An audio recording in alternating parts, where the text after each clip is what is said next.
আপনাদের যাদের রক্তের উপরে দাঁড়িয়ে বাংলাদেশে আমরা পরিবর্তনের স্বপ্ন দেখেছিলাম, সেই স্বপ্ন ভঙ্গ হয়েছে। আলিফের আজকে চোখ নাই। গতকালকে তার সাথে দেখা করতে গিয়েছিলাম, তার একটি চোখে সে দেখতে পারবে না, আরেকটি চোখে এটাও এফেক্টেড হবে। ডাক্তার বলেছে ওইটাও রাখতে পারবে কিনা।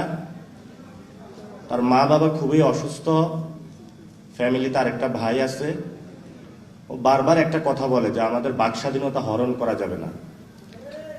আজকে আমি আলিফের প্রতি সহমর্মিতা জানিয়েই এখানে ব্যান্ডেজটা লাগিয়েছি, বাংলাদেশকে দেখানোর জন্য যে যেখানে আমাদের একটি জুলাই সনদ বাস্তবায়ন হওয়ার কথা ছিল, যেখানে আমাদের যে ভাইদেরকে শহীদ করা হয়েছে তাদের হত্যাকাণ্ডের বিচার হওয়ার কথা ছিল, যাদের হাত কেড়ে নেওয়া হয়েছে, পা কেড়ে নেওয়া হয়েছে, চোখ কেড়ে নেওয়া হয়েছে, সেই মানুষগুলোর সুচিকিৎসা হওয়ার কথা ছিল, যেই ফ্যামিলিগুলো ক্ষতিগ্রস্ত হয়েছে তাদের ক্ষতিপূরণ পাওয়ার কথা ছিল, যেখানে একটা ইউনিটির কথা ছিল, সেখানে অনেকেই পকেটে নিয়ে টাকা নিয়ে হাঁটছে যে জুলাই শহীদ ফ্যামিলি বা আহতদেরকে টাকা দিয়ে ক্রয় করবে।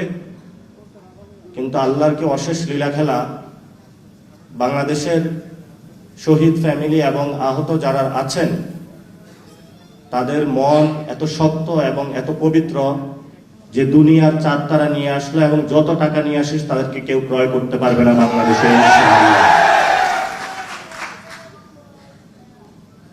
আপনারা জানেন আমাদের 2026-এ এসে যে লড়াইটি, এক নাম্বার হলো বাংলাদেশের 70% মানুষ রায় দিয়েছে যে গণভোটের, সেখানে আমরা দেখেছি যে জুলাই সনদ বাস্তবায়নের পক্ষে।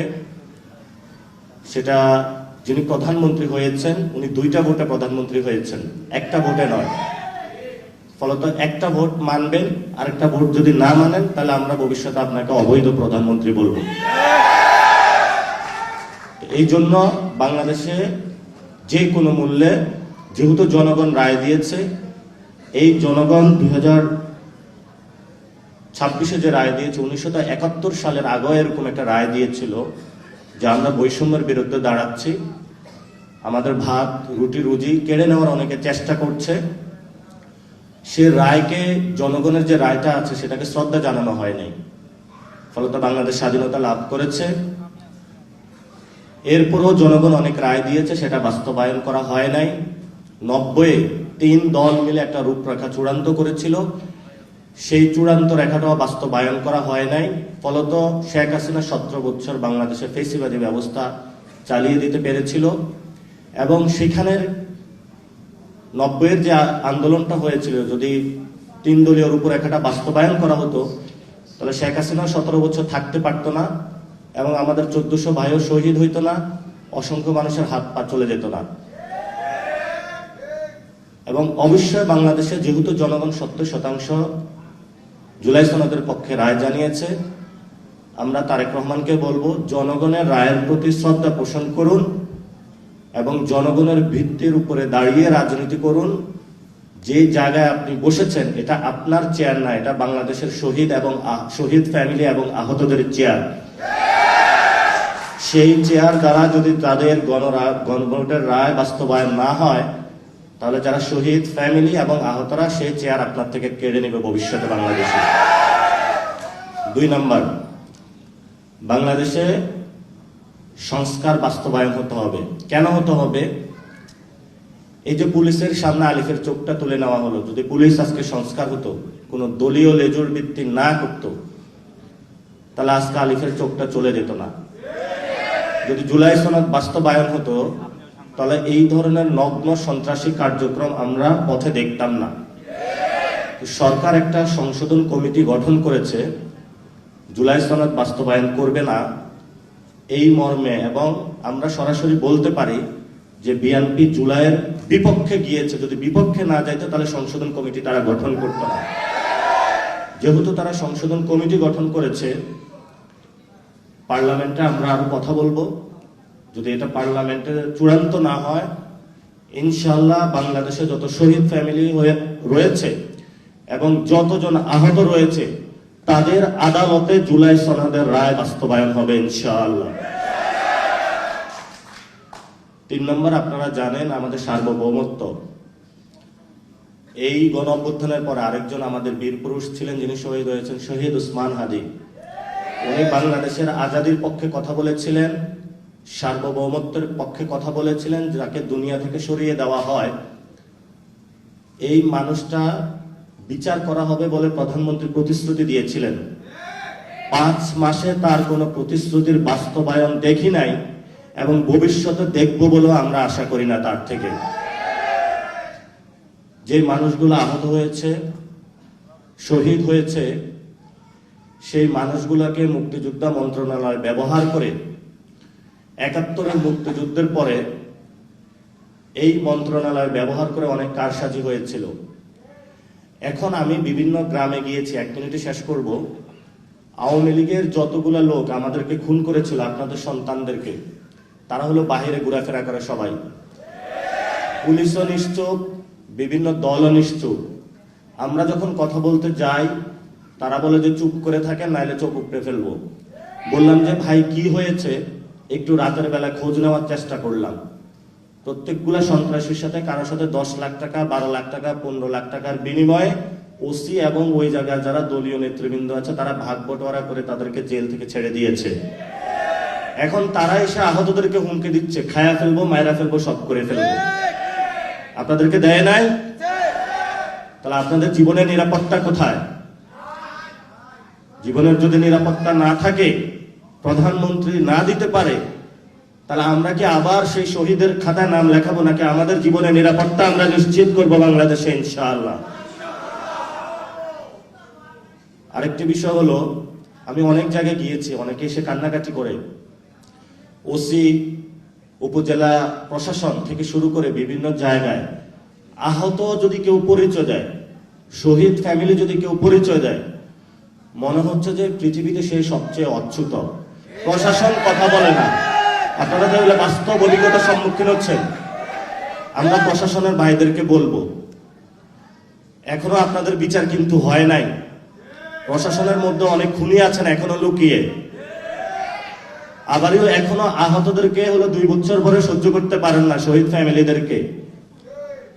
আমরা বলবো যারা প্রশাসনে এই খুনের সাথে জড়িত ছিল তাদেরকে বিচারের আওতায় নিয়ে আসার জন্য, এবং যারা আহত শহীদ ফ্যামিলিদের দেখলে তেলে বেগুনে জ্বলে উঠে, আমরা ওদেরকে চিহ্নিত করার চেষ্টা চালাবো, কারণ ওরা হলো গুপ্ত আওয়ামী লীগ।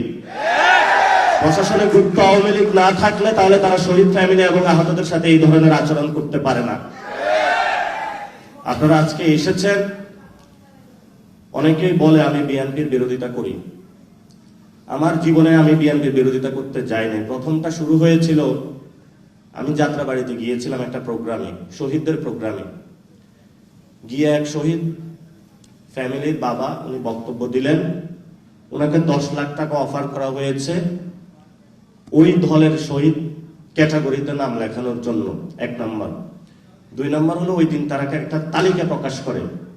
তারা বলে যে বিএনপির হলো 447 জন বা 547 জন, এরকম একটা তালিকা প্রকাশ করে যে আমাদের দলীয় শহীদ হলো এতজন। আমি বাসায় এসে একটু ঘাটাঘাটি করলাম। ঘাটাঘাটি করে দেখি এই দাবিটা সত্য নয়। এরপর থেকে আমি এই জনযুদ্ধ শুরু করলাম। যারা বাংলাদেশের শহীদদেরকে দলীয় বানাইতে চায় তারা বাংলাদেশের শহীদদেরকে ধারণ করবেও না, আর জুলাই সনদকেও ধারণ করবে না। তাদের নামে এখনই যুদ্ধ শুরু হয়ে গেল। এখন অনেকে বলে যে চুপ করে যাবেন, হামলা চালাবো, মামলা দিব। তো আমার এতদিন 2টা কথা ছিল, হয়তো কবর অথবা জেল।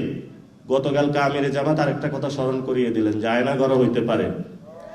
তো হয়তো বড় জেল অথবা ছোট জেল অথবা কবর। ওরা আমাদেরকে ভয় দেখায়। ভয় দেখায় কি বাংলাদেশের কাউকে নিবৃত্ত করতে পারবে?